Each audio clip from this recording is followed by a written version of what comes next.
In this video, we're painting a Night Lord's Drop Pod and Apothecary.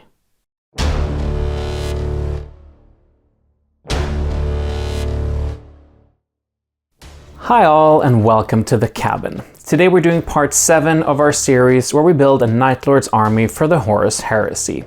Last time I painted a terror squad, but I still need to get a drop pod and an apothecary ready in order to finish the unit. So let's get to it.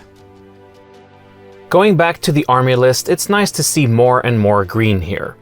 And at the end of this video, I can check off these parts as well. The project is definitely moving ahead, one step at a time.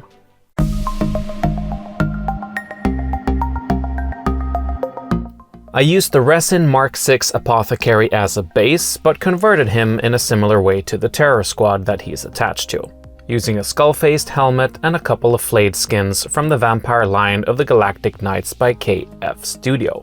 I also gave him an old resin Volkite charger so he could hold it one-handed, and a plastic chainsword from the old Mark III kit. Next up, it was time to build the drop pod. As I'm working away at this kit, let's listen to some additional lore about my terror squad known as the Slow Hand of Death. Cue Age of Darkness narrative voice. While many of Naj's terror troops preferred to face their enemies up close, they also made good use of the vast arsenals of Ravosh's forces. Besides eschewing their bolters in favor of more specialized weapons, the Slow Hand of Death savored the sudden strikes of drop pod insertions. During the Anghok Compliance, just before the Horus Heresy erupted, the 67th joined the assault on the capital city of the planet. In the dark of the first night of the attack, Naj and his minions dropped directly into the square by the governor's palace, as the rest of the Night Lords fought their way through the city. The drop pod's impact wreaked havoc among the palace guards stationed there, and the ensuing hail of rotocannon fire quickly cleared the drop site of foes. The survivors retreated to the main gate under fire from the drop pod's twin-linked bolter. Meanwhile, Naj quietly moved his squad into a neighboring communications building and tapped into the defense network, broadcasting the screams of their victims and disrupting all Vox communication in the city. Through an underground tunnel, they proceeded into the palace and slaughtered their way to the governor, finally granting him and his commanding staff a very slow death. Fighting behind enemy lines eventually began to take its toll on the squad, forcing Naj to recruit new members from the rest of the 67th. One of these was Vrath Sol, an apothecary who had become infamous for his experiments on captured soldiers. Much of his methods had been taught to him by Fabius Bile himself during the compliance of the Cherot system 2 decades prior. The chief apothecary of the Third saw much potential in this Night Lord ally and sent him back to his legion with horrifying new tools and arcane knowledge. Fighting in the vanguard of the Slow Hand of Death, Vrath would find an ample supply of subjects to bring back to the dreaded flesh chambers aboard his ship. And there we have the finished drop pod. It's the first time I've built this kit, but I've noticed that it has a reputation for being hard to build and paint. While it is different from modern kits, I actually didn't find it difficult to assemble, which was great. The only modifications I made were filling in the small attachment points on each door where the Loyalist symbols are meant to be glued on, as well as filing down the Imperial Eagles on each floor section.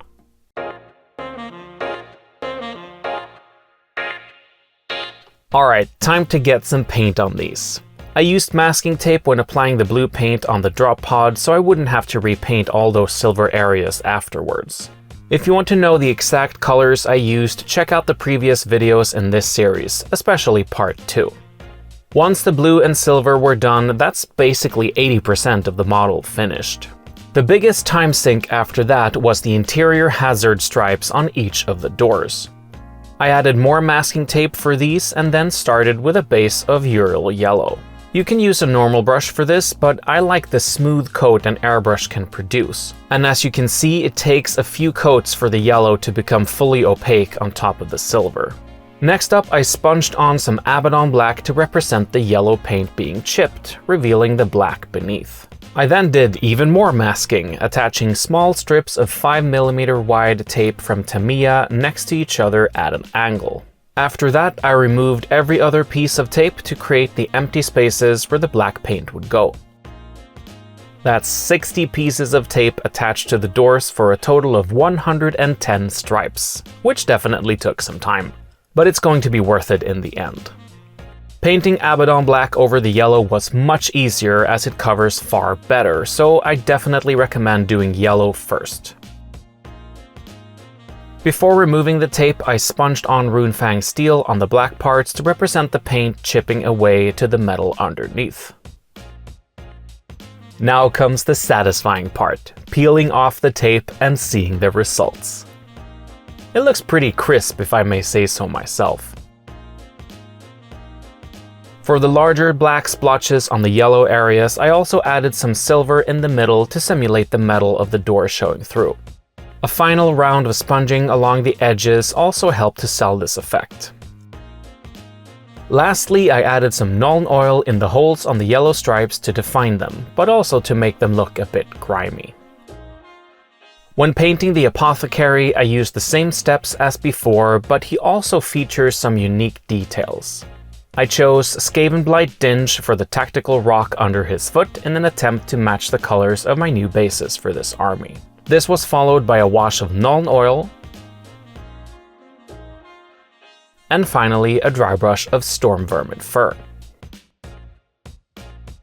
The Narthekium features a small glass vial which I base coated with rust grey. To simulate the water level where it meets the progenoid gland at the bottom, I painted a thin line of blue horror horizontally. This gland was painted in the same way as one of the other vials on his belt, starting with a base coat of Screamer Pink. I added a wash of Carroburg Crimson to these, and a highlight of Pink Horror. The other vial was base coated with Warpstone Glow. I chose Bealton Green for the wash, and Moot Green for the highlight.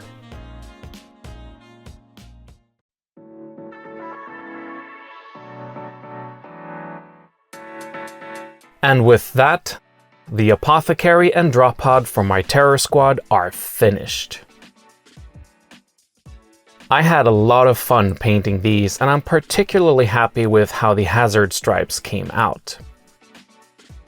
It feels great that this unit is complete and ready for the tabletop. I still have a bunch of stuff left to paint for this army, but that will have to wait until the next video in this series. Anyway, thank you so much for watching. Please consider giving the video a like and subscribing to the channel so you don't miss out on future content. A special thank you to Arnold over on Patreon. And if you want to go that extra mile and get some nice perks while helping us out, all our links are in the description below. We'll see you next time. Good luck with your miniatures.